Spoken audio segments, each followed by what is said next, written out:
किसानों के लिए केंद्र सरकार ने एपीएमसी एक्ट और इसेंशियल कमोडिटी एक्ट को एक अध्यादेश के जरिए पास कराया था, जिसमें किसानों की आय दुगनी करने के लिए यह कदम उठाया गया था और इन्हीं अध्यादेशों को बिल के रूप में सरकार ने संसद में पेश किया है। इन पेश किए गए बिल पर जानकारी देते हुए भाजपा के राष्ट्रीय अध्यक्ष जेपी नड्डा ने प्रेस कॉन्फ्रेंस की। नड्डा ने बताया कि सरकार किसानों के हित में 3 विधेयक लेकर आई है। इन विधेयकों को कृषि क्षेत्र में निवेश बढ़ाने के लिए लाया गया है। उन्होंने कहा कि पहले इन विधेयकों का कांग्रेस समर्थन कर रही थी, लेकिन अब इस पर राजनीति की जा रही है। इसमें आवश्यक वस्तु संशोधन विधेयक, किसान व्यापार और वाणिज्य अध्यादेश और किसान समझौते पर मूल्य निर्धारण अध्यादेश शामिल है। नड्डा ने कहा कि 3 कृषि अध्यादेशों से किसानों को बहुत फायदा मिलेगा। ये तीनों अध्यादेश बहुत दूरदृष्टि वाले हैं, इसलिए हम इन्हें बिल के रूप में संसद में ला रहे हैं और पास भी कराने जा रहे हैं। उन्होंने कहा कि इन विधेयकों से कृषि क्षेत्र में निवेश बढ़ेगा।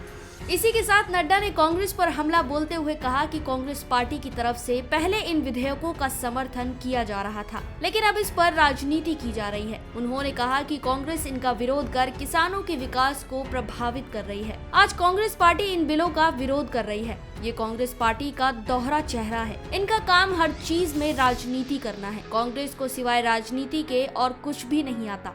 भाजपा अध्यक्ष नड्डा ने इन विधेयकों के बारे में जानकारी देते हुए कहा कि आवश्यक वस्तु विधेयक 1955 का है। उस दौरान उपज काफी कम हुआ करती थी, जो अब बहुत बढ़ गई है। इसलिए अब इस बिल पर संशोधन करते हुए अपवाद की स्थिति को ध्यान में रखा गया है। अब इसमें निजी क्षेत्र भी निवेश कर पाएंगे। उन्होंने बताया कि किसानों के व्यापार और वाणिज्य अध्यादेश के जरिए किसानों को अपने उत्पाद बेचने के लिए सुविधा प्रदान की गई है और इसके पास होने के बाद किसान मंडी के बाहर भी अनाज बेच सकेंगे। इस बिल के जरिए ये जानकारी भी दी जाएगी कि किस जगह कितना दाम चल रहा है और आगे चलकर क्या दाम रहने वाला है। भाजपा अध्यक्ष ने किसान समझौता विधेयक के बारे में बताया कि यह विधेयक कॉन्ट्रैक्ट फार्मिंग पर आधारित है। यह विधेयक इसलिए जरूरी है क्योंकि देश में सब लोग खेती नहीं करते हैं, इसलिए इसके माध्यम से एक समझौता किया जाएगा। अगर कॉन्ट्रैक्ट खेती करने वाला जमीन पर कोई निवेश भी करता है तो ऐसी स्थिति में भी जमीन का मालिकाना हक किसान के पास ही रहेगा। वहीं विपक्ष का इस संबंध में कहना है कि इस किसान बिल से कृषि क्षेत्र को उसके हालातों पर छोड़ा जा रहा है